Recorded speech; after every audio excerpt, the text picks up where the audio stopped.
மாண்புமிகு திரு உதயநிதி ஸ்டாலின்.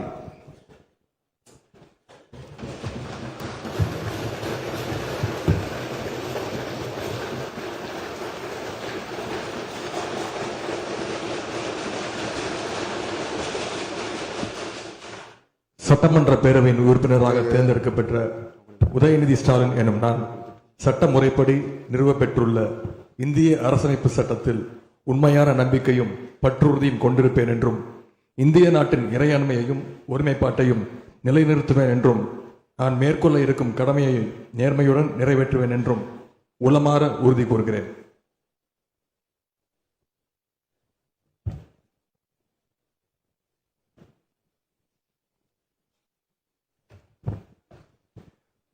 மாண்புமிகு திரு எடப்பாடி கே பழனிசாமி.